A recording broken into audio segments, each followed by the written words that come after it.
You're listening to the Archaeology Podcast Network. Welcome to Screens of the Stone Age, the podcast where scientists review movies about prehistoric people. I'm Dr. Joshua Lindell. I am a paleoanthropologist studying Neanderthals, and I'm here with... I'm Dr. Kimberly Plomp. I am a bioarchaeologist. I study the human skeleton, health and disease, and evolution. And I'm Dr. Ross Barnett, paleogeneticist interested in Ice Age mammals, particularly cats. And I'm Joe Wood. I am a museum educator and paleontologist. Thanks for joining us today, Joe. You are joining us because we are watching the movie Jurassic Park 2, and none of us are dinosaur paleontologists, so you're going to help us out with this one. I think this brings to a close the original Jurassic Park trilogy. This will be the third of the 3 original Jurassic Park movies that we've covered. I think that's the first time we've completed a trilogy, huh? Yep. I'm really excited that I got this one. Because if you can't have the first one, which is a timeless classic, and Dr. Kinkella had covered Jurassic Park 3, which I do have a lot of love for because of many things in it, including the Spinosaurus. But this is the one, I think, that was kind of the last time that they really cared about like doing dinosaur science and depicting it on film.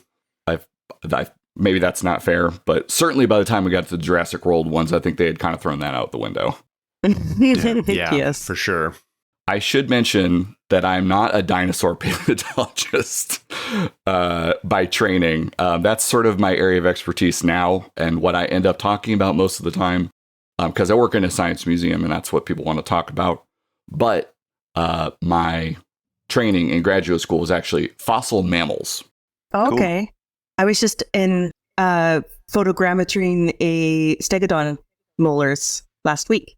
That's awesome. We were looking at survivorship across the KPG boundary. So who survived the mass extinction that wiped out the non-bird dinosaurs.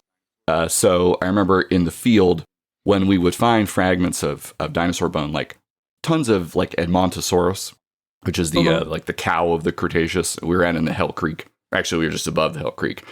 Our advisor would yell at us, like, quit playing with dinosaur bones, because we were looking one layer up to find teeth. My advisor is a tooth expert. So we used to have, we had a microscope in our lab that was very good for photographing and measuring teeth. And so the folks from the anthropology department would often be in our lab to photograph their teeth. So I've met a lot of anthropologists and archaeologists over the years. Very cool. And I'm very happy to be here.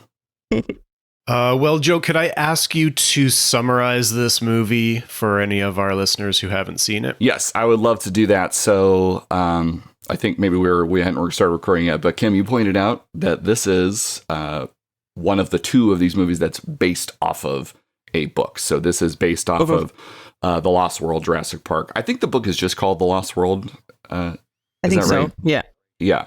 And apparently Steven Spielberg was concerned that people would not know that that they should go see this movie if it was simply called The Lost World. Even though he was very enamored with the idea of making a movie as an homage to the Lost World, the novel, as well as the 1960 film. But anyway, this is based off of the Michael Crichton book, which apparently he was convinced to write after Jurassic Park made dump trucks full of money.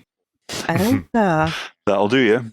And he sort of wrote the book somewhat concurrently with Spielberg and the screenwriter David Koepp writing the film. So anyway, so this movie takes place it's supposed to be about 4 years after the events of the first movie.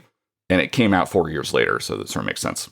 It starts off with this wealthy British family. They are on a yacht on, it's actually Hawaii, but it's meant to be Costa Rica. And you come to find out that they are on an island that is near Isla Nublar, the island from the original movie. The little girl is running off, and her sort of nervous mother is calling after her. Her kind of like, the father's like sitting there reading a magazine or a newspaper and is saying like, let her go play. And she runs off and she sees what we later come to find out is a Compsognathus. And I do have notes about all of the species featured in this movie, which we could talk about as much as you like. But the Compsognathus, or the Compies, they are these small bird-like dinosaurs. And initially she asks, is it some kind of strange bird? But the encounter turns dangerous when a bunch of them show up and attack her. Now, I saw this movie as a kid, and I was like, oh my God, did the little girl die? Well, yeah, me too. But of course, it is revealed later, like off screen, that apparently she was fine. Which is interesting because we see later on that these animals can be very dangerous. Mm-hmm. Anyway, so this sets off a chain of events. InGen, the company owned by John Hammond, played by Sir Richard Attenborough, who created Jurassic Park in the first film, they're being sued. And there's a deleted scene that shows the board meeting where John Hammond's nephew, Peter Ludlow, who was played by Arliss Howard.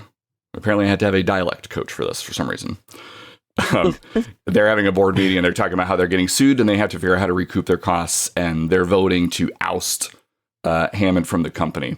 But we see in the theatrical release one of the heroes from the original film, Dr. Ian Malcolm, mathematician, played by one of our best actors.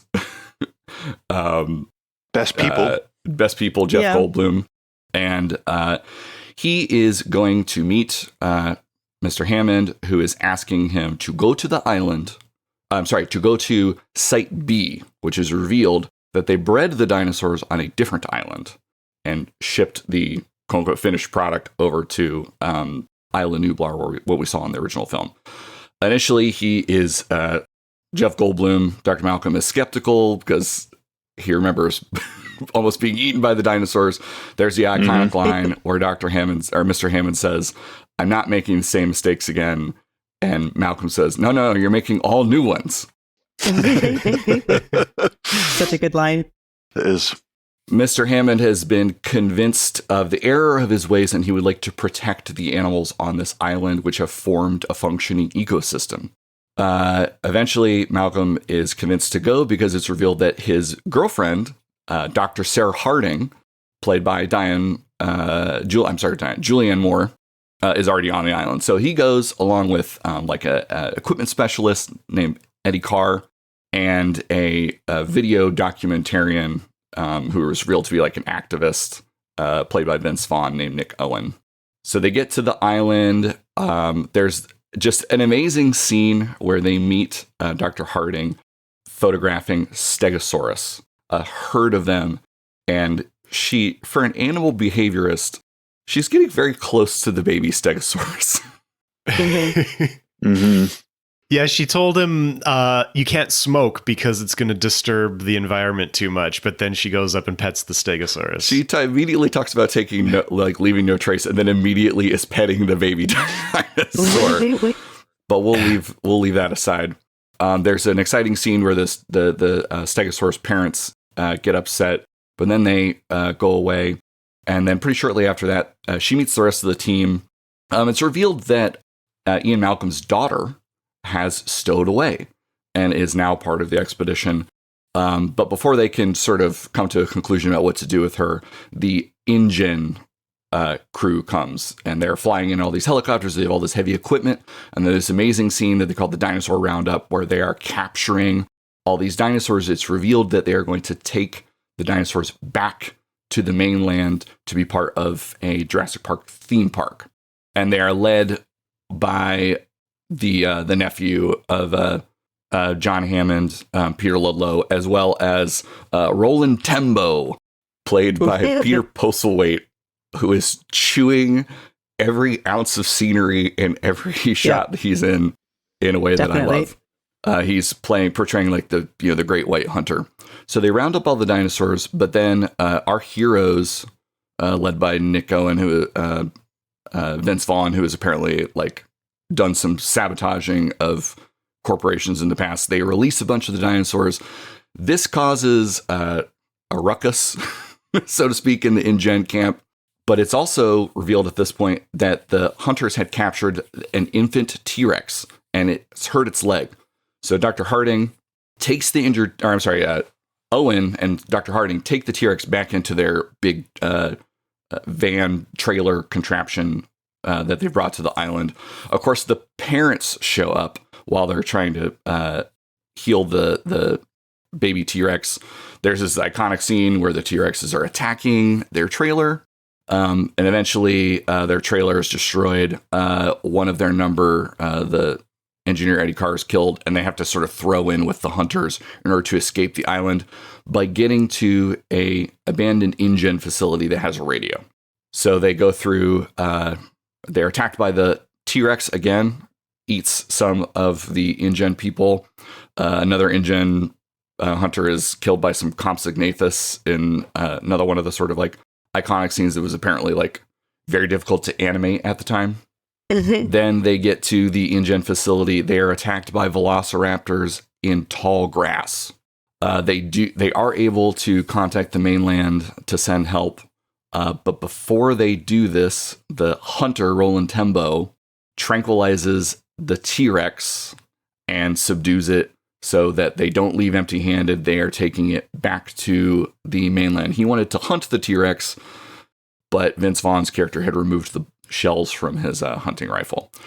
So now they're going to the mainland. Dr. Harding and Ian Malcolm rush to try to convince the InGen people that this is a terrible idea to have the T-Rex in their theme park. Before they can do that, the ship carrying the T-Rex, I'm not sure how the T-Rex ate everyone on the ship when it was in the cargo hold. Yeah, we can get into that. I don't know. Yeah. Who knows? But the ship crashes onto the island, and there's the third act features the T-Rex rampaging through San Diego in sort of a Godzilla / King Kong homage. Eventually, they're able to lure the T-Rex back to the ship with the baby again, tranquilize it, and send it back. Not before our bad guy, the evil nephew, is eaten by the baby T-Rex as its first kill. And then it's revealed sort of like in like on a television screen that the Navy is escorting the ship back and that the island will now be a protected sanctuary, sort of completing Hammond's vision. And scene. Yeah. Ross, I strove for a level of detail in that it was good. retelling fitting yours. That was good. That was all the major kind of beats of the film. And yeah, I was surprised by how fairly decent it was. Having not seen it before. Oh, You haven't seen this before? No, I've never seen it before. Oh, wow. I saw this in the it's good. theater. Yeah, same. I saw the original in the theater. I did too. I was about 8 years old, and I probably should not have been viewing Yeah, I that was film. But 10. no one knew what Jurassic Park was.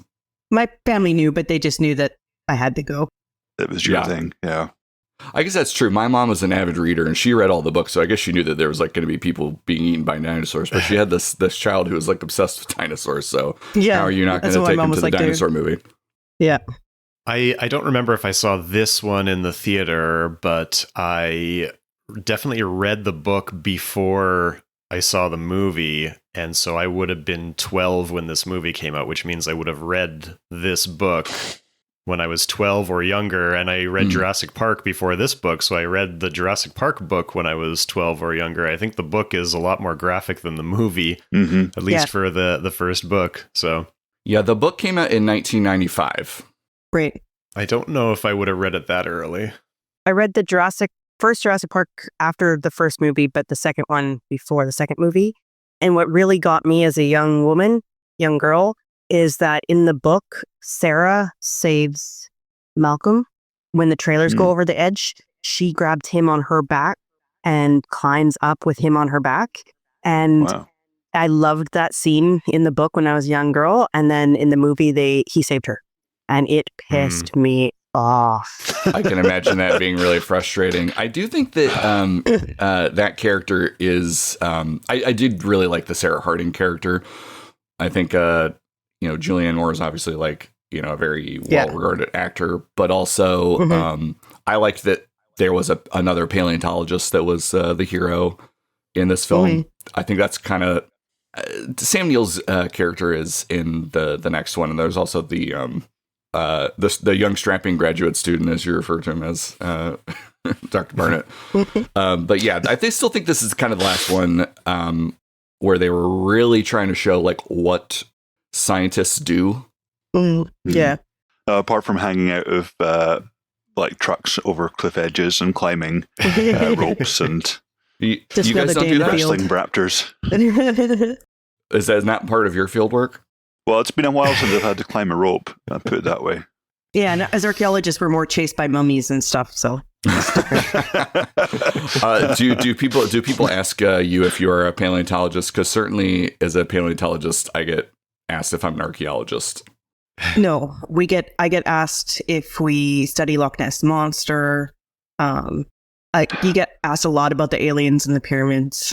Oh gosh, Yeah. Well, imagine being a paleontologist called Ross who comes from beside Loch Ness.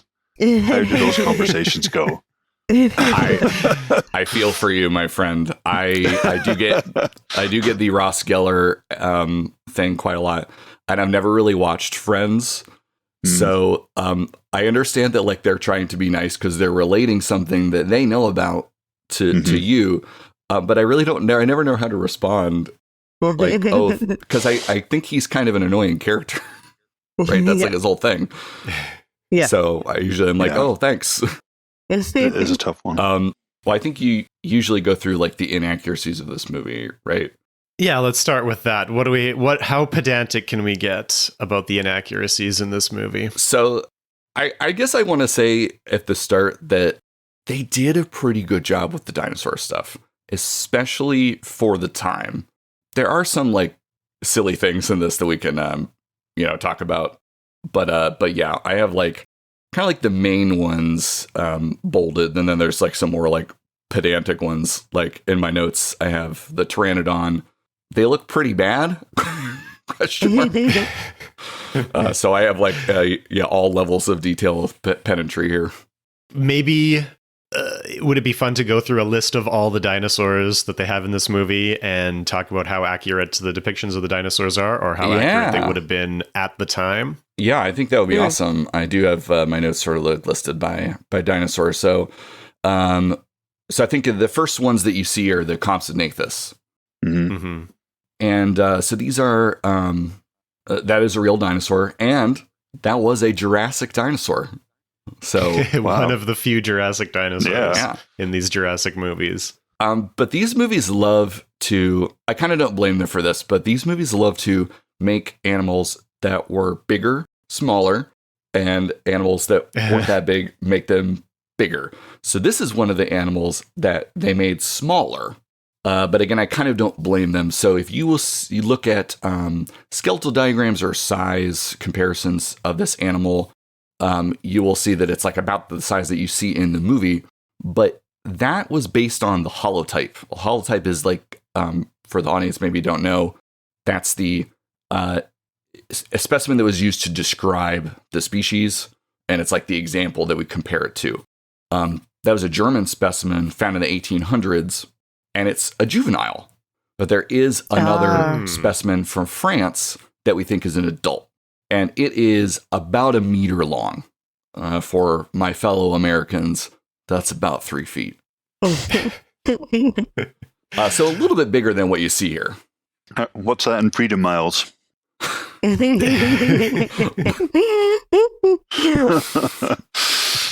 about half a hogshead, I think, if my calculations are correct. 12 bananas or something. So are you saying that there are only possibly 2 good specimens of this dinosaur then? Is that what it sounds like you're saying? Because do we not have like a larger sample? I mean, this is one of the things in human evolution is some of our species are named after like one specimen or something, right? Yeah. So not even a complete one. Yeah. So you have with dinosaurs kind of every degree of completeness of the animal. So we do a lot of like science communication videos for my job, and we will get comments on YouTube to the effect of dinosaurs aren't real, or we've never found a complete dinosaur specimen. It's like I can walk over here and show you one. We have complete specimens of the whole animal And then there are taxa that, frankly, are described from like a single bone. We have everything in between. For Compsognathus, there is a complete specimen. That's the German one. That's the holotype. And then there's a pretty complete specimen that's from France. And then I think the rest are much more fragmentary. So being a kind of a small animal, they tend to not fossilize as well. Right. Is there any fossil evidence for them kind of group living, or is that just an assumption based on sort of small size? That is completely an invention for this movie. And actually, one of the things I didn't really talk about I didn't write a lot of notes about was group behavior. So there's some evidence for group behavior in dinosaurs, but the thing is, so first off, when we talk about dinosaurs, we're talking about everything from technically. Dinosauria is described as everything from Triceratops horridus to, I think, the house sparrow and everything in between, including their common ancestor. So from a phylogenetic sense. So there's such and we're spanning from 240 million years ago to today, if you include birds. Huge variety within that. So certainly some probably exhibited complex group dynamics and some were solitary. The problem is, even when we have sort of evidence like footprints in the same location, or even like what we would call a death assemblage, where there's a bunch of them buried at the same time, we don't know whether they were buried that way, whether they lived together all the time, or if you think about the paleontologist, Dr. Dave Hone, does a lot with animal behavior, and he is fond of describing Cape buffalo crossing rivers. If there were to be a flood and bury a bunch of them, you'd get a death assemblage. But those animals don't act like that most of the year. They're off by themselves or in small groups. So sometimes I think, especially in like popular media, we over extrapolate from the fossil evidence. But I don't know. I think, certainly some of them were in herds, but we don't have evidence for that for Compsognathus, certainly. Okay. One thing about this is that the character, the paleontologist, the bearded guy, Dr. Burke, who is meant to be an homage to Robert Bacher, who was never credited as an advisor for the Jurassic Park films, but did like some informal advising for these films and was like probably the most famous paleontologist at the time. He gets eaten. And if you have any kind of sort of slight knowledge of sort of dinosaurs in the 90s, it's clearly Bob Bacher that they're trying to make him. The cowboy hat, the long hair, the beard. I mean, they've only not called him that name, I think, because the lawyer said no. He's like they've just sort of slightly off-branded him so that they don't have to pay him any money. That's what it looks like. Yeah. He's definitely Temu.com Bob Bacher for sure. And the character's name is Robert Burke, so they barely even changed the name. But I read that like Jack Horner was famously a consultant on these movies, and Robert Bacher was sort of a rival of Jack Horner. So I read that Jack Horner requested this scene to be put into the movie so that Jack Horner could have his rival Robert Bacher eaten by Tyrannosaurus.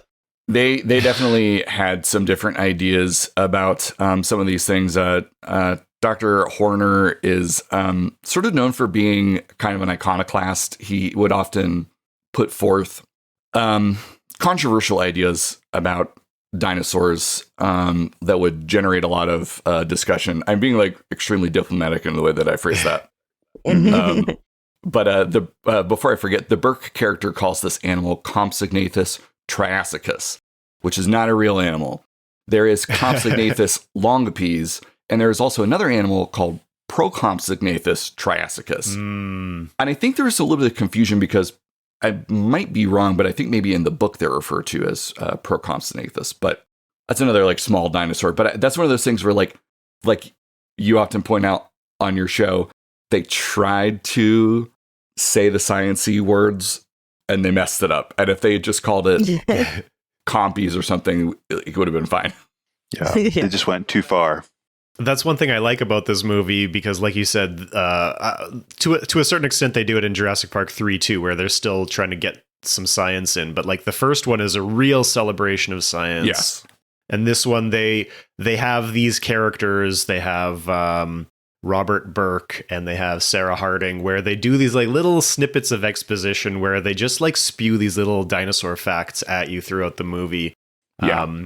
Which I don't know how much it serves a movie in general, but I really like having these characters throw out these little dinosaur facts as we go through the movie that are mostly correct most of the time. It gives us something to talk about.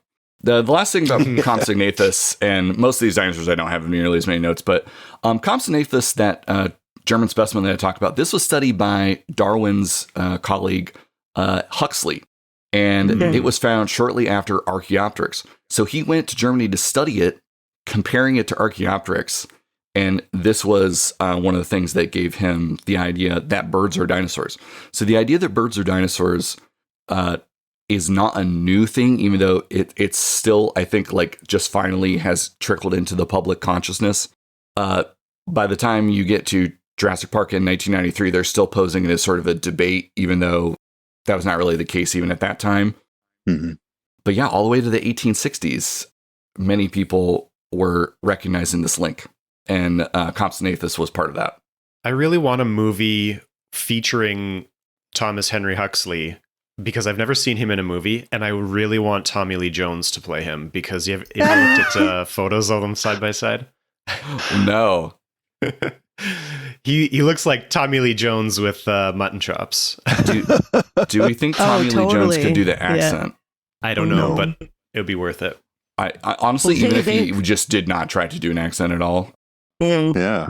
Or I should say it different would have to be an action adventure, because like Huxley is Darwin's bulldog, so he gets right in there.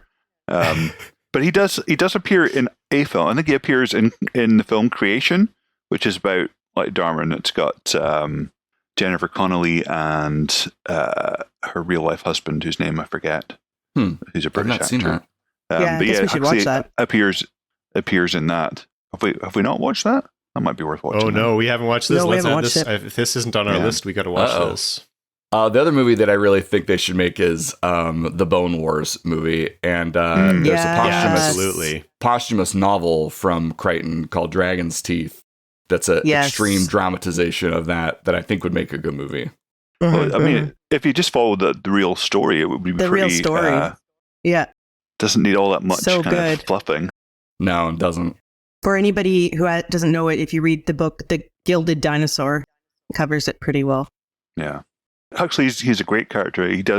He's very much like a parallel of Darwin, except imagine if Darwin was like a kind of muscular, kind of go-getting, takes no shit from anyone kind of character, instead of the meek, wannabe priest that he ends up actually being. So Huxley kind of goes on a world tour on a ship, discovers lots of stuff, and then kind of gets back, hangs out in all the right circles, and kind of falls in love with the idea of natural selection and evolution, and then decides that he's not going to take any nonsense from anyone, and so goes to all the debates and argues really forcefully, and then gets the great nickname of Darwin's bulldog, which works perfectly. He's every bit the like nemesis of creationists that they want Darwin to be, where he was like not at all that guy. No. he waited like decades to publish Origin because he knew that it was going to make people upset. Yeah. And actually seemed to like read it one day and then just gone out hunting for creationists like the very next morning. Yeah.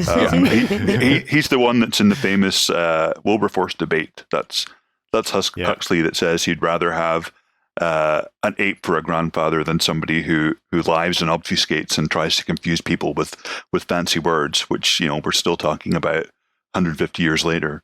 Sure are. A great book about that that I recently read is called Dinosaurs at the Dinner Table. Well, actually, that's basically the end of the book, is the Huxley-Wilberforce debate. But it's really talking about people first finding, well, I should say Europeans, because people have been finding these bones in the ground for millennia. But Europeans finding these fossils and just saying, what the fuck? and trying to fit it. That's fit honestly it into how their all good worldview. science starts. That's how all good science starts. Is just some people with a bit of background going, what the, and then trying to figure stuff out. That is science. Sorry if you have to edit out my curses. This is a family-friendly podcast. I curse all the time. Yeah, I think I do have some sympathy for people who are like confused or have trouble wrapping their head around the idea of extinct animals like dinosaurs, because they're kind of speed running what people were doing, including scientists 200 years ago. Like, what are these things? How is it that there's a world that was different from the one that we live in today, with a completely different cast of characters, of creatures? And now then you have to have that thought and then say, I wonder if anyone has also thought about this, and go to like read some books or ask someone who knows what they're talking about. But I do have some sympathy for that initial reaction. Yeah. All right, more dinosaurs? Yeah. Oh, yeah. One question I had about those Compsognathus and just in dinosaurs in general is this movie doesn't have any feathered dinosaurs. By this point in the 90s, we knew dinosaurs should have feathers, but I don't personally know the extent to which dinosaurs should. So I kind of assume that all the theropods should have some amount of feathers, and should Compsognathus have some amount of feathers? Probably. They would probably have had, at the very least, what we would call filamentous integument, or like a stage 1 feather. So if you imagine like a bird feather, that central shaft of the feather without the rest of the stuff on the side, and sort of look kind of like hair-like. That's probably like a coarse hair. That's what the initial feather structures would have looked like, and they were there for heat retention, because these were warm-blooded animals. And I do think this movie and the first one does a very good job of showing these as like very active animals. Now, as far as how widely distributed feathers are, this is still an area of debate, and I want to try not to just give my opinion, but summarize the discussion. So it's by the time this movie came out, 1 year prior, 1996, is when Sinosauropteryx was described from Liaoning in China. So prior to this, 1861, we have Archaeopteryx. And then not anymore feathered dinosaur fossils until 1996. And I do think that this partly contributed to the birds as dinosaurs hypothesis falling by the wayside. But by 1996, we have this treasure trove of fossils from Liaoning. It's the Yushan Formation, and actually we realized later that it's multiple fossil formations laying on top of each other. You'll often see it referred to as early Cretaceous, but there's actually an early Cretaceous formation, and there's a late Jurassic formation that's under it. But I digress. And all these feathered dinosaur fossils start coming up, but they're all theropods, Josh, like you said. So this sort of confirms that all of the theropods, the two-legged, mostly meat-eating dinosaurs, one of the three major branches of dinosaurs, would have all had feathers. But the problem is then we started to find other dinosaurs. Also from Liaoning, you have Tianyulong, which is a heterodonterosaur. So it's an ornithischian. It's on the other big branch of dinosaurs. And then you get another animal called Calindodromeus from Russia that's got multiple different feathery structures all over its body. And just a couple of years ago, we have a few papers of putative feathers in pterosaurs, which are the sister taxa to dinosaurs. But there's a couple of problems with this. So this has led a lot of people, myself included, I have to be honest, to subscribe to something called the avametatarsalia hypothesis. So avametatarsalia is the group that includes all dinosaurs and pterosaurs, and also some other relatives. This is the idea that they all had feathers. And by feathers, again, I mean those like hair-like structures. And then in the dinosaur groups that we don't find evidence for feathers, they either secondarily lost them or they have simply not preserved. The problem is, though, there are some people that subscribe to the tetaneurin hypothesis, which is just theropods only. And all those other animals that I mentioned, those are not feathers. They are structures that evolved independently, possibly from the same genetic architecture in the skin. And there's many positions in between. So the problem is all the feathered dinosaurs we have are from the Cretaceous. So they're from a long time after feathers would have evolved. So this causes a problem. We would really like to find feathered animals in the Triassic. And that would really answer this question. But the Triassic fossil record is not great. Mhm. And what's even worse is the Middle Jurassic. This is a huge problem in paleontology. The Middle Jurassic is when like the first birds must have evolved, or like the immediate like antecedents to like Archaeopteryx. And we have almost no rocks at that age worldwide.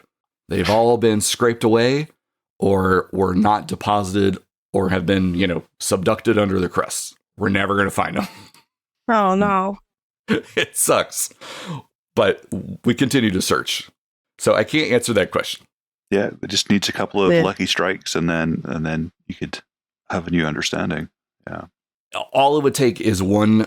It could just take one big find from like the Triassic of South America or Africa to really like help answer this question. But you'd need to have a special type of preservation, what we call a Conservatlagerstätten, which would be where you get these feather impressions. Normally, you just get bones, teeth, things like that. So, yeah, we'll keep looking. Yeah. So I think the compy should have had feathers. I actually think all of these things, if you like zoomed in, should have had some fuzz. That's what I think. And a lot of people think that as well. But it's not a monolithic opinion. I guess there's also the issue that we have in sort of, even in mammal reconstructions with sort of similarly with hair, like above a certain sort of size threshold, then you have the opposite problem that you're not wanting to conserve heat, you're wanting to dissipate it. And so that's why like the biggest mammals, things like elephants, rhinos, aren't very hairy, although they do still have hair. It's there. It's just not forming the same kind of function as in smaller mammals. Yes. And I guess that could feed into some of the larger dinosaurs, like in this film in particular, like when you see the T-Rex or the Stegosaurs not having any integument, then that could be because they're just too big and they don't need it, and they just want to kind of get rid of all the heat they're generating from their warm-blooded muscle mass. Yeah, the long neck sauropod that you see briefly in this film is a Mamenchisaurus or a Mamenchisaurus, which is notable for having like this insanely long neck, like even longer than most other sauropods. And those animals, we've never found any sauropods or their early ancestors with filamentous integument. So did they lose it? Did they never have it? Are we just not finding the fossils? These are all options. I've definitely seen some like artistic reconstructions of sauropods with some like spiny, feathery things coming out the back of their head or maybe the tip of their tail. Are those entirely artistic then? There's no evidence for that? Well, there's no direct fossil evidence, but there is evidence from something called phylogenetic bracketing, which I wanted to talk about when we talked about what these animals sounded like. And so if these things in pterosaurs are feathers, then, which for the record, I do think they are, although I have not studied the bones myself, but just based on the scientific papers and the evidence presented. If you got this is great podcasting, so I'm using my hands to show a diagram.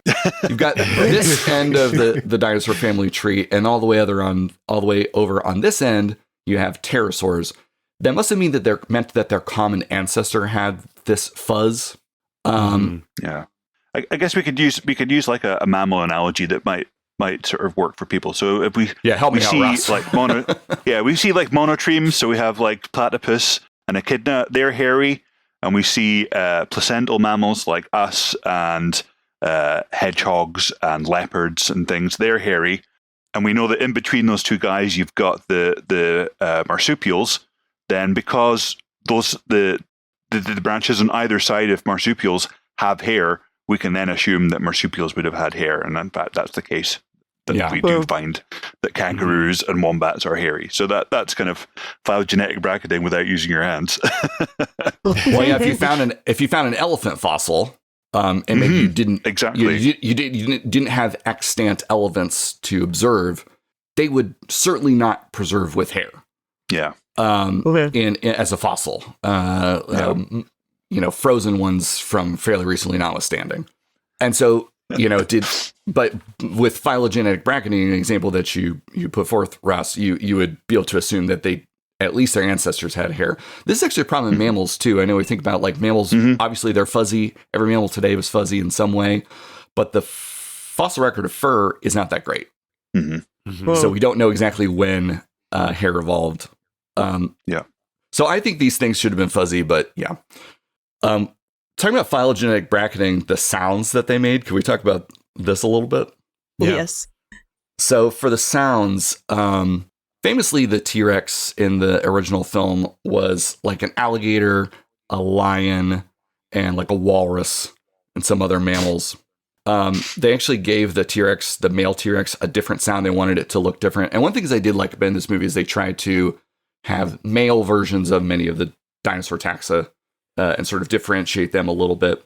But the male Rex is a recording of pigs, and then they didn't film this in Costa Rica, even though it's supposed to take place in Costa Rica. They went and recorded sounds, but they didn't know what they were listening to. And I watched the featurette, and the sound designer quoted as saying, "Weird Costa Rican mammals" are what they recorded. And they combined those to make the male T-Rex. The baby T-Rex was a baby camel. Yeah. The Stegosaurus was a rhinoceros. The Pachycephalosaurus, which is the headbutting animal, was a vulture, sheep, goat, camel, and a rhinoceros.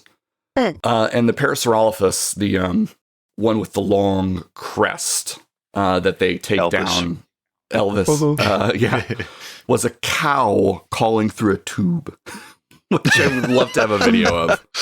I read that too, and I really wondered how they got the cow to speak through a tube. So the problem with all of those sounds is that there's too many mammals. So if you really wanted to get like, so for the fairly recent Apple TV Plus miniseries Prehistoric Planet, they very specifically only used crocodilians and bird sounds, which they pitched down to make the dinosaur sounds. The thing is, like, things like roaring is very specifically a mammalian thing. But by the other end of the spectrum, like complex bird songs like songbirds from the bird group, the passeriforms, they have a specialized vocal structure called a syrinx. And if I was recording this podcast, guys, like 2 years ago, I probably would have said, we've never found a syrinx in an extinct dinosaur, so they probably didn't have them. So that sort of restricts what kind of vocalization, somewhere in between alligators and crocodiles and non-passeriform birds, which would be like lots of different kinds of sounds, but not like tweets and things like that. But we found two dinosaurs in the past couple of years, Panachosaurus and Palaeosaurus, which have syrinx-like structures. Wow. So it does seem like, again, dinosaurs, extinct ones, are not a monolith. It does seem like some of them probably had like complex, even like bird-like vocalizations. Yeah, I think that's really cool. And also, you know, like even if we restricted ourselves to non-passeriforms, then birds make some crazy sounds. Like, listen to cassowaries or ostriches or other like branches of the bird family tree. I'm trying to think. My bird phylogeny is not great, but you've definitely got the palaeognaths, like the ratites. Kiwis are also weird sounding, if you've ever heard them. Cassowaries can do like really impressive deep booms. There's a whole, you know, they could sound like anything, and they could sound scary. Though I think also a T-Rex kind of twittering at you at 120 decibels or something would be pretty scary too. Yeah. And an animal that big probably also used infrasound, so sound that's low enough that we wouldn't have been able to hear it, but you could feel it, which is extremely terrifying. That would be, yeah. But you know you wouldn't have heard in this forest, which they filmed this in, they wanted to film this in New Zealand, which would have been very appropriate because New Zealand broke off from Gondwana about 80 million years ago. And so its flora is extremely bizarre and kind of a little bit of a time capsule to the Cretaceous. But apparently that was going to be too much money. And it's a very dinosaur-dominated fauna as well. I mean, until recently, birds, the only thing there that no mammals apart from flying or swimming ones. Yeah, lots of ground-dwelling birds until we came and messed it up. But there's a kookaburra in a lot of these shots, which I think Josh, you're fond of pointing out that like kookaburras are often like in like jungle sounds in movies, even though they're specifically Australian fauna. Yeah, that's a bingo trope for us. Oh, okay, good. Let's knock that off on the bingo card. But they did film this in California in the redwood forests, which is actually not that bad. They wanted to pick a place that looked like a real place where dinosaurs might have lived. So they were trying to get away from like as many of like these broadleaf plants that you see in rainforest, like Hawaii, where they filmed the first film. So, you know, there's a lot of things like I was just recently in the redwood forest in California. And there are a lot of things like horsetails that are quite ancient. Even sequoia themselves, their relatives would have been around in the late Cretaceous. But the problem is it's not supposed to be the Cretaceous of, you know, North America. They're supposed to be in Costa Rica. Yeah. So it clearly looks like, if you've ever been to like the coastal redwoods, it clearly looks like California. It does not look like Costa Rica. Yeah. It looks like Return of the Jedi, which is also filmed there. Yes. I guess, you know, in the first film, one of the things that Dr. Sattler points out is that they do have extinct plants as well. So it wouldn't have made so exciting on a film if it was, you know, Jurassic Botanic Gardens. But they have obviously put some effort into resurrecting the plant life of the time period too. So maybe that's why the island looks like that, because they've been putting the plants there as well.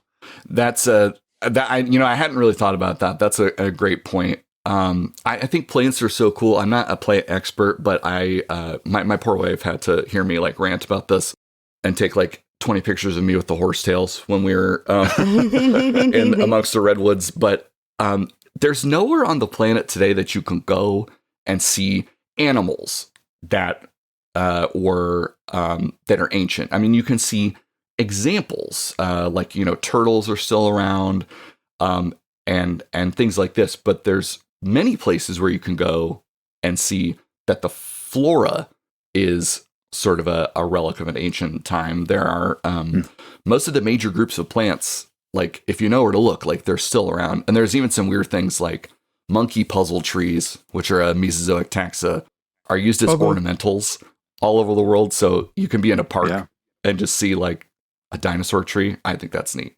Inverness, where I live, is weird in that it had a massive influx of Victorian money just when kind of ornamental gardens were a thing, and, you know, banks was bringing stuff back from all over the world, and, you know, having a fancy garden was the thing to do. So that there's actually tons of redwoods around where I live, lots of sequoia and lots of monkey puzzles as well. Oh, we've also got eucalyptus, you know, totally out of place, but they're all over. It's really weird. Like, will cycads grow in Scotland? I haven't seen any. We do get a lot of ferns, so ferns are native to here. So, and they grow wherever it's just a bit too dark and wet for other plants to grow. But yeah, just walking down the street and you'll see like 2 or 3 redwoods and a eucalypt and a monkey puzzle just all in the same street. It's just bizarre. That's amazing. Yeah. So look around you and under you and kind of open your eyes to these things. I tried to convince our groundskeepers at the museum to plant cycads, because they have a dinosaur sculpture garden out front. And to their credit, they really looked into it. They took me seriously, and they realized that they were never going to grow in Ohio outdoors, because the ground freezes. So that's too bad. I think one of the things that I was going to call back to, I think this is what I was going to say when I forgot, and it wasn't important. But yeah, I thought it was quite nice that they, like Joe was saying, that they've made the males and the females different. They give them different kind of vocal characteristics, different external characteristics too, and how that's different from the first film. But then I've got to remember, in the first film, they're supposed to all be female. That's sort of a minor plot point in this film too, that in the original film and book, they've been engineered to be lysine deficient, which is one of the essential amino acids. And they get around that by only eating lysine-rich foods. But one of the other things is that they're all female in the original film to stop them from breeding. So because they have frog DNA and frogs can spontaneously change sex, that's the explanation for how they managed to breed outside their parameters in the first film, and in this film they've kind of taken that on. So they're only eating lysine-rich foods like soya, and they now have both males and females. They've kind of swapped sex, which is very common in the animal world, and that's how they're able to reproduce on this island without any human interference. I think that was great that they did that because animals are so resilient, and there are all these examples of the animals that will seek out clay deposits to eat in order to neutralize the toxic alkaloids from the plants that they're eating. So I think that's extremely plausible that the dinosaurs on this island would, life would find a way, and that they would be able to say that. mitigate the We're all lysine itching deficiency. to say it. Sorry, I didn't mean to steal that from I did study Xenopus in actually undergraduate when I thought that maybe I would want to do something with like genetics instead of paleontology. And we were inducing sex change in the Xenopus frogs, and trying to figure out like what conditions elicited that, which was really interesting. I think it's one of the things that made me realize that actually I would prefer to work with long deceased animals instead of soon to be it's also deceased. It's not just a frog thing. Like it's very widespread in the animal kingdom. Like lots of fish do it. Reptiles as well. It's all over the place. Animals are weird as hell. And if people learned like one thing from listening to me yap here, it's that if even though we don't see the evidence for adaptations in the skeleton of an animal, I'm having balloons are coming up for some reason.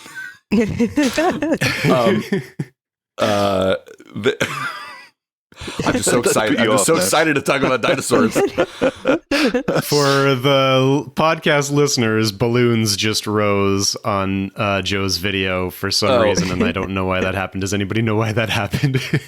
No. I think it's a Mac thing. Thank you for describing it, because I just alluded to it, and the audience may be confused. Even if you don't see direct skeletal evidence for a particular adaptation, doesn't mean an animal couldn't do that thing, because animals will do tons of weird shit just from observation. Yeah. So the range of behaviors of these extinct animals was certainly wider than we can imagine.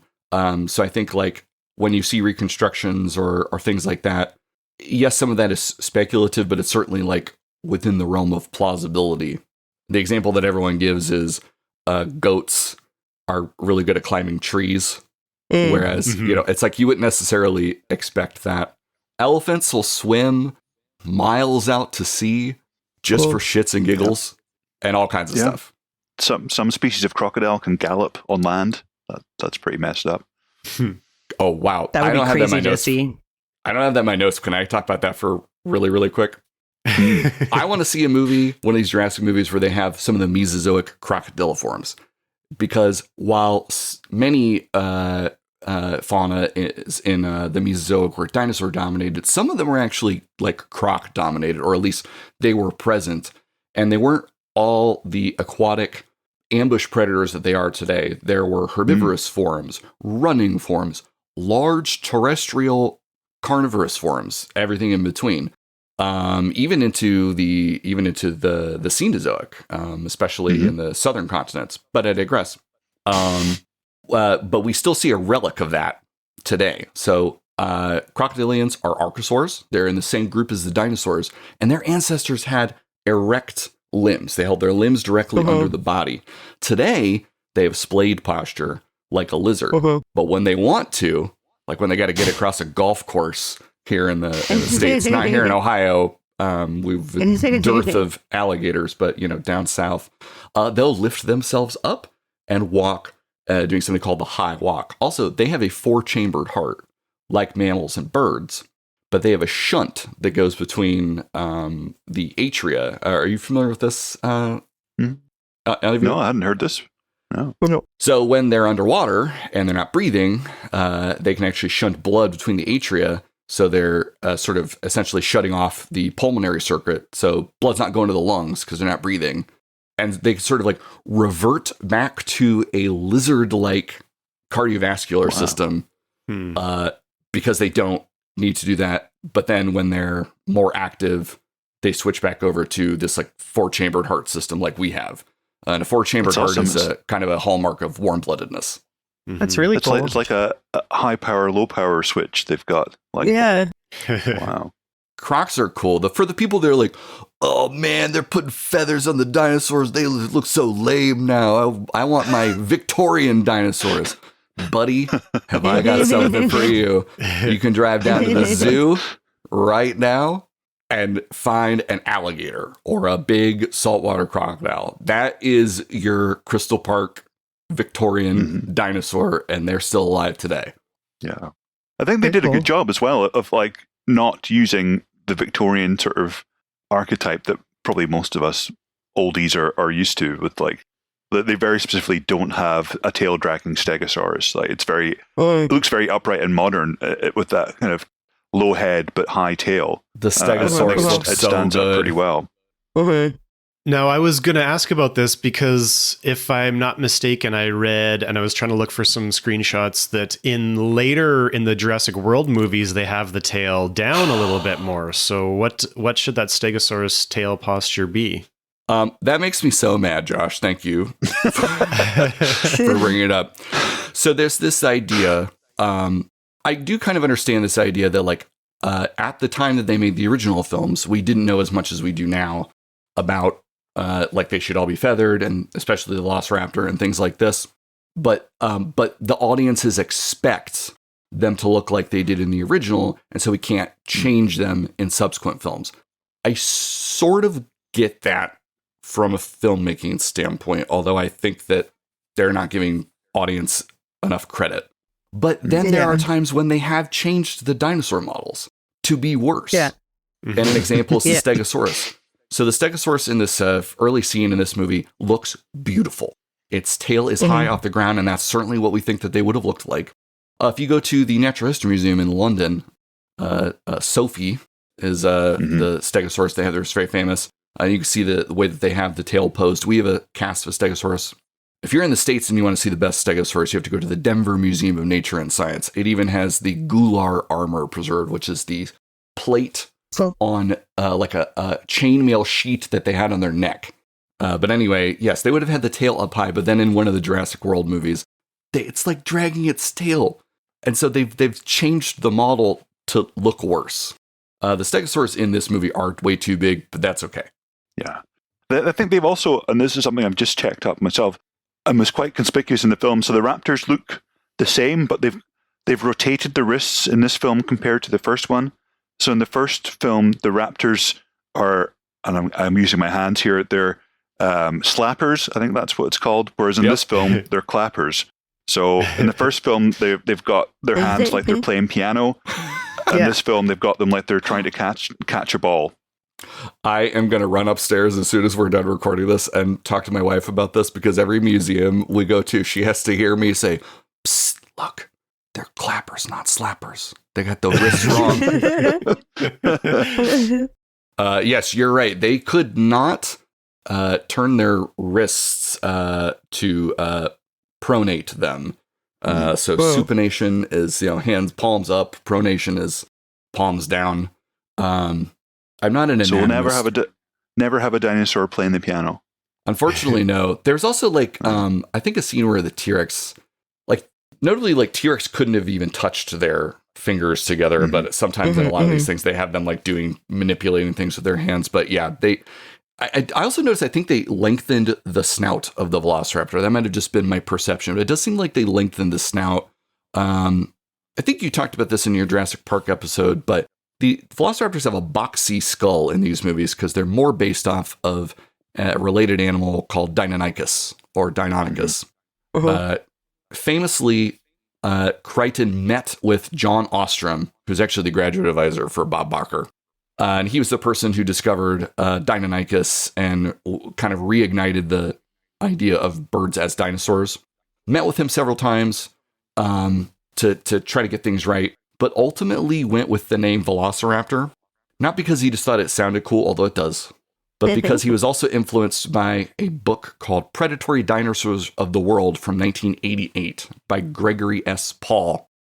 You folks talk about, you're well familiar with the idea of lumpers and splitters, right? Because I think that's a constant debate in anthropology. Yep. Maybe you could, have you ever talked about that on this show? I think so, yeah. We must have, yeah. Yeah. Surely. Well, so lumpers try to combine a lot of things into one taxa, and splitters who try to create multiple taxa, and it's a little bit of a false dichotomy.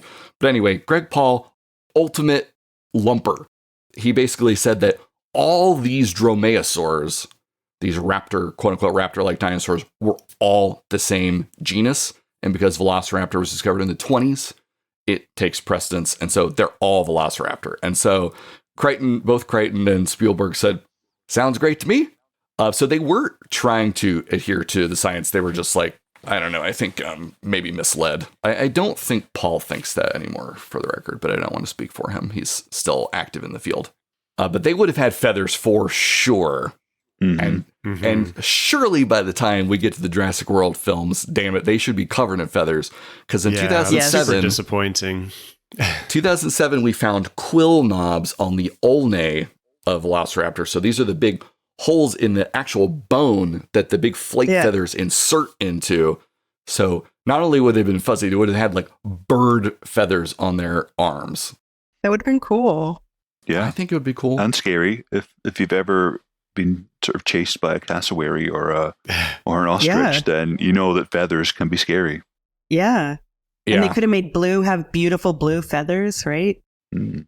Yeah, if they really wanted to differentiate the males and the females, this has been a problem with dinosaurs. Is we've constantly tried and basically failed, other than a few select instances, to try to find evidence for sexual dimorphism in dinosaurs. We just don't see a strong signal in the fossil record, and I think it's probably because it was coloration and probably vocalization.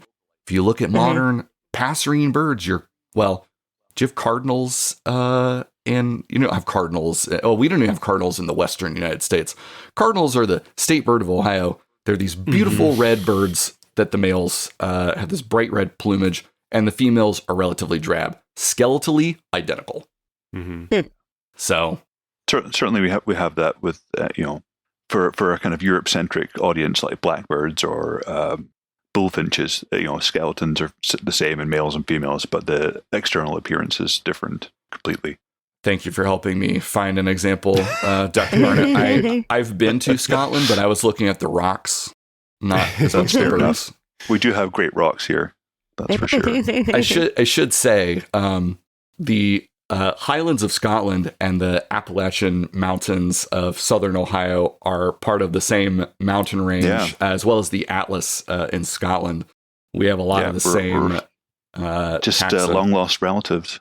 I was extremely excited in a previous episode where you were talking about music videos, and you were talking about the fish Anicetus, which is a fish that is commonly found and sort of famous from Ohio rocks. I even have my Anicetus trading card here, put up by our Department of Natural Resources. Nice. Fortunately, no dinosaur fossils in Ohio. So all the time at the museum, I'm like, yes, kids, T-Rex, very cool. But could I interest you in this trilobite? That is a hard sell. I could usually get him, because the thing is, you can't find a dinosaur bone, but you could go find a trilobite or a brachiopod in the deposits here in the state. Great. And and people come from all over to look at some of our fossils. They do have, Ohio does have good Pleistocene mammals, though, subfossils. You've got that as well. Yes. Whereas I feel robbed in Scotland, where we don't have, where I am anyway, we don't have any dinosaur fossils really, apart from Skye. We don't have any Cenozoic mammals, because they've all been crushed under miles of glacier ice. Yep. We do have trilobites, ammonites, and belemnites, plenty of them, but it is very hard to get small kids interested in belemnites, because they're just like tiny little sticks of rock, essentially. Yeah, you have some of the best Eurypterids, sea scorpions from Scotland. Yeah. And that's easy to get people interested in. Yeah. They're hard, I think they're quite hard to find, though. And, when you get the fossils, they look like an interesting smear on a bit of toast. I mean, they're not very pretty until they're reconstructed. Certainly. Well, some of the most famous dinosaur fossils and early fossils are from, just a little bit to the south of you. But you were talking about Pleistocene fauna. The Megalonyx jeffersoni, nicknamed Jeff, the giant ground sloth mounted skeleton that's at the museum at the university here that I work really closely with. They have determined, I think that is the oldest mounted paleontological specimen in the United States. And it's in this tiny, university museum. And the mount is like, it's awful. It's like sitting on its tail but they can't change it obviously because it's a historic specimen in of itself now. Yeah. It's doubly historic. Well, is there anything else that you wanted to talk about this movie or ask me about? I have, I'm a professional yapper, so I've been doing quite a lot of that. I feel like I've learned so much already. Totally. Just listening.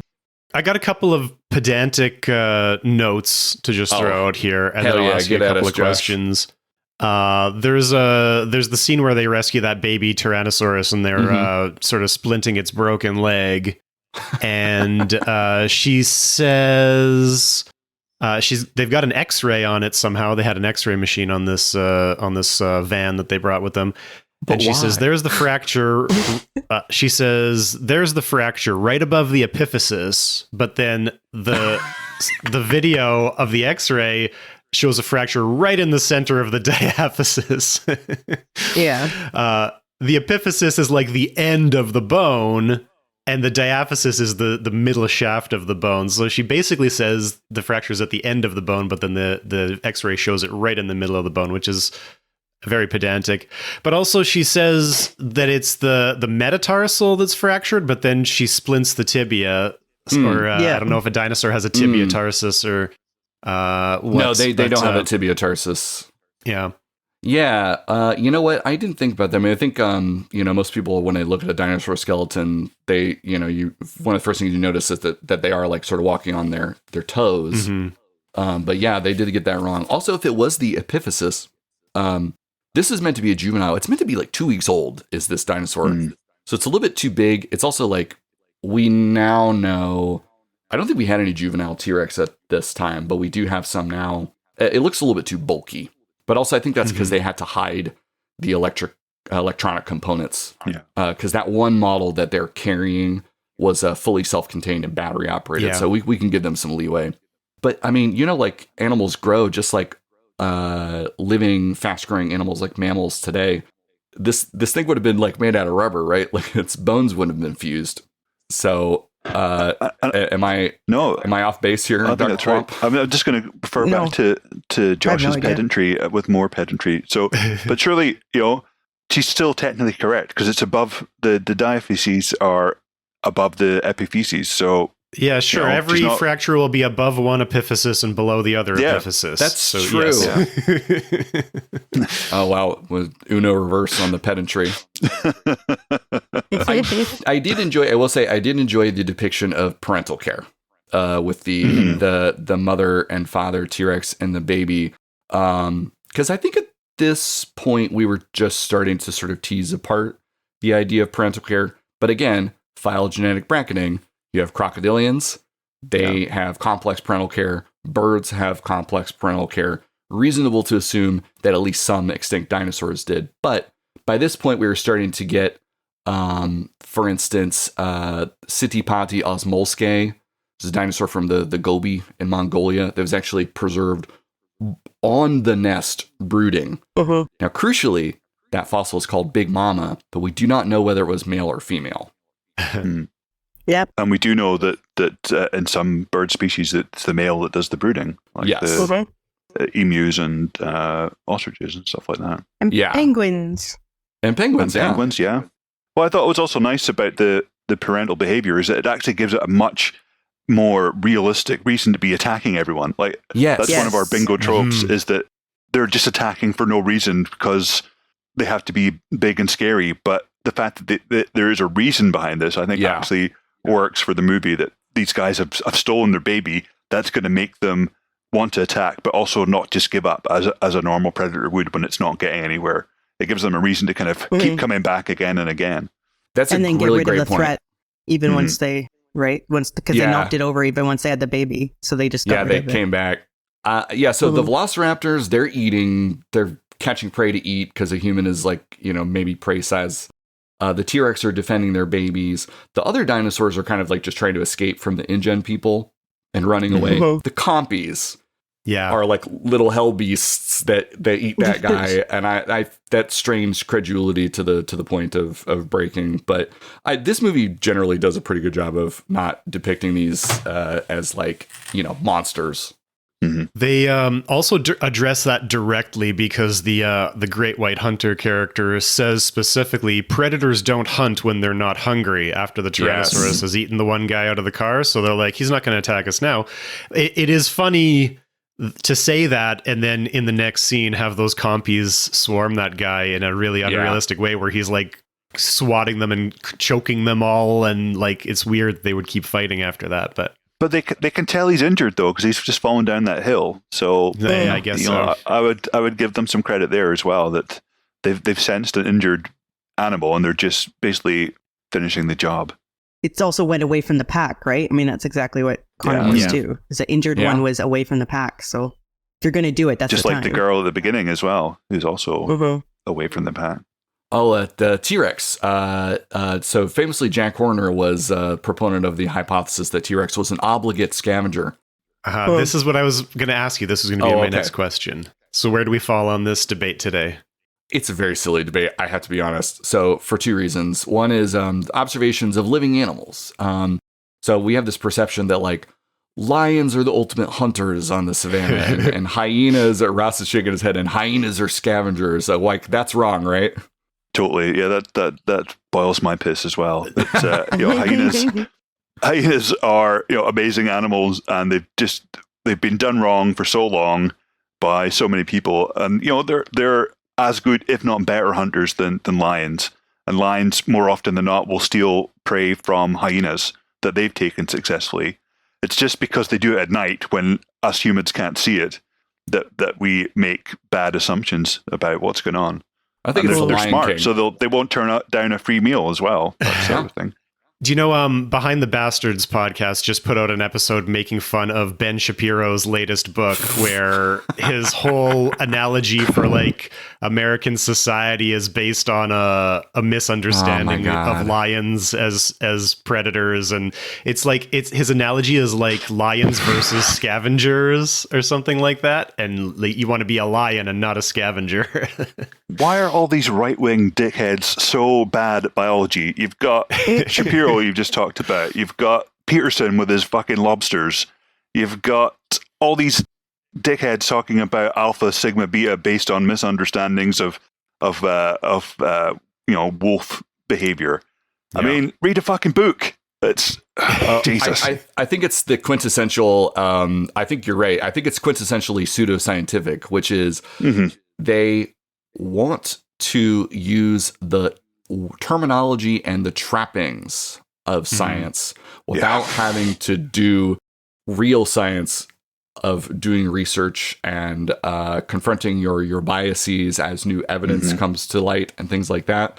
So they're essentially putting a scientific sounding coat of paint, and they know that their readers and listeners are not going to check up on it. Yeah, they want the certainty of science without the fundamental doubt that is at the heart of all science. Yeah, like that's doubting a yourself, way to put it. your methods, everything. I mean, it just really gets me. Yeah, I'm fond of learning about pseudo-archaeology via your show and many others and my own research. And that's the other thing that's like, it's not the scientists that are people that are like, we're sure of this and we're never going to change our mind. It's like actually the opposite. Yeah, completely.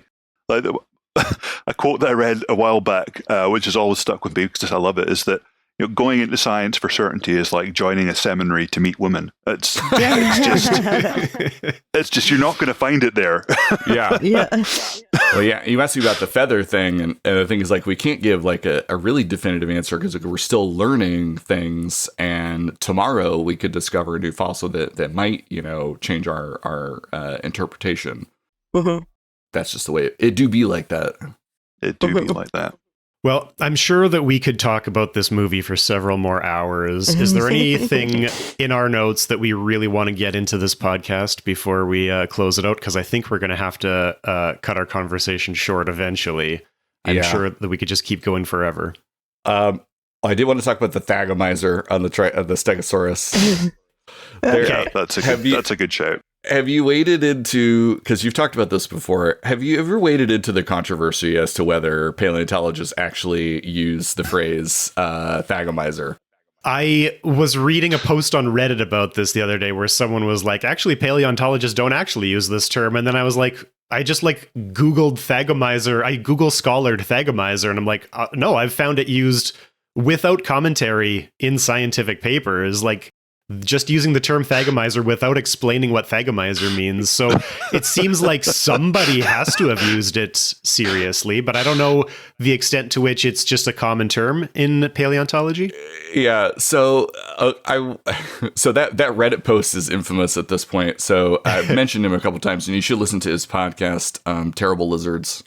Dr. David Hone is one of the people who's like, the thing is, dinosaur paleontology is a really small field. Like, there's not that many dinosaur paleontologists. I know people think that there's so many of us. There really isn't. But anyway, he is. He used to go onto Reddit and try to answer people's questions, and then be like, "This is a PhD scientist who's one of the world experts in dinosaur behavior," and that Reddit post is everyone downvoting him and yelling at him. I have he was that experience on Reddit regularly too. You got to go to a sub where you can get a flare that says what your credentials are. We post, my museum posts videos on social media, and especially YouTube is our most successful channel.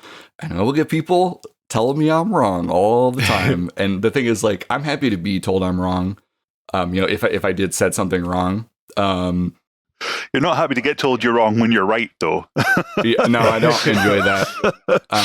It can be an opportunity to try to teach people, but yeah, Reddit is not great for that. But anyway, to my point, there are a few paleontologists, a couple, who were fond of trying to enter that terminology into the literature.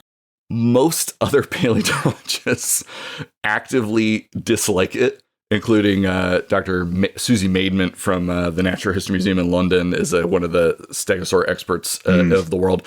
She will actively ask people to remove that phrase if they try to use it in scientific papers. And she is often asked to be a reviewer for these papers. So there are more papers that might use it than actually don't end up using it. So it's kind of like a couple people are really fond of using it, and then other people really, really hate it. So it kind of depends on who you ask, I guess, is what I would say.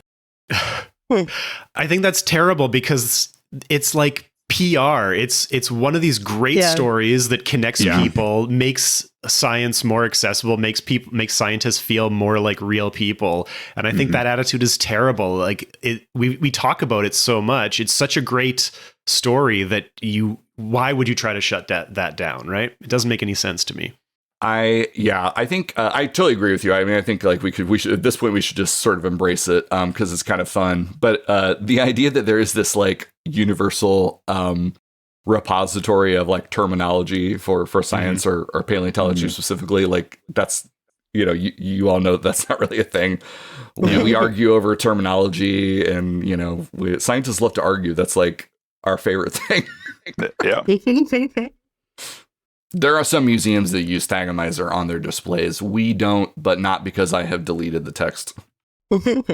Which museum are you at, Joe? I work for the Center of Science and Industry, COSI, which is in Columbus, Ohio, and we're a science center, so we're hands-on style of museum.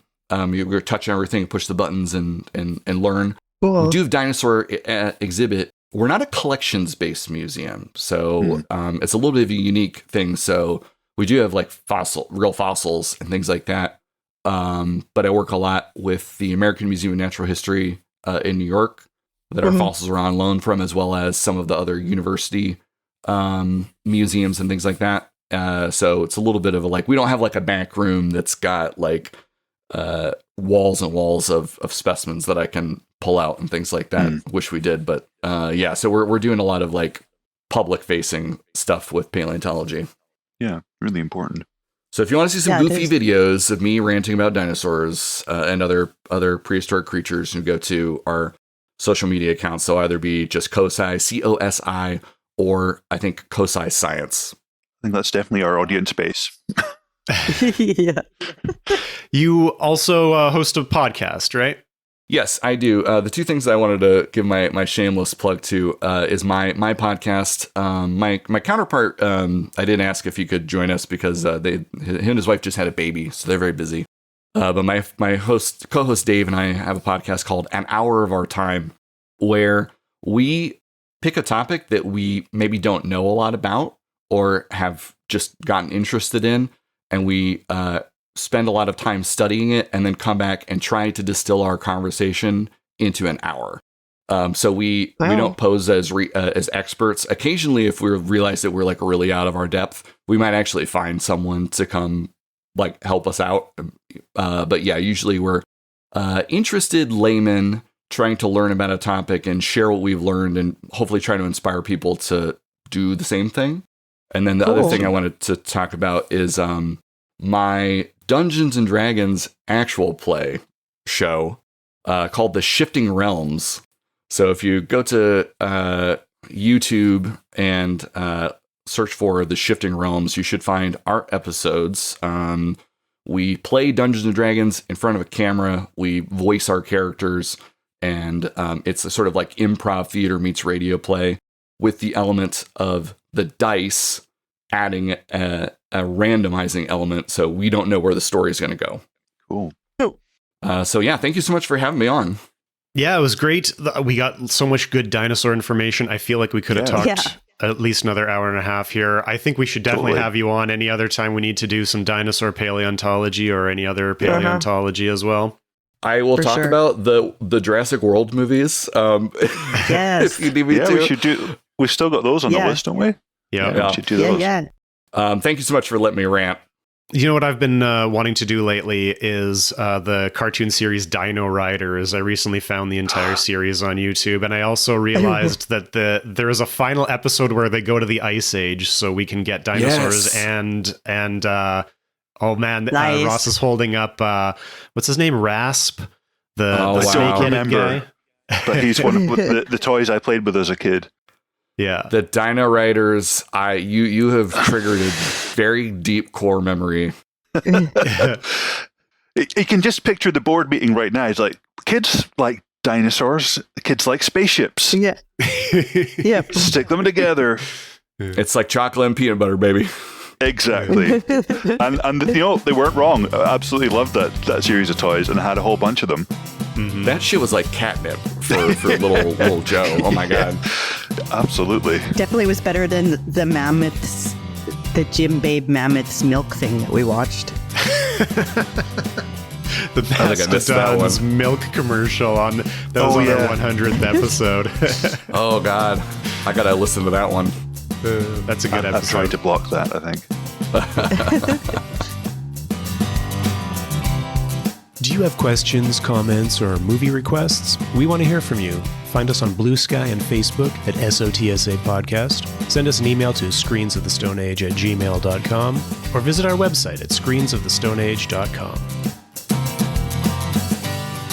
This has been a presentation of the Archaeology Podcast Network. Visit us on the web for show notes and other podcasts at www.archpodnet.com. Contact us at chris@archaeologypodcastnetwork.com.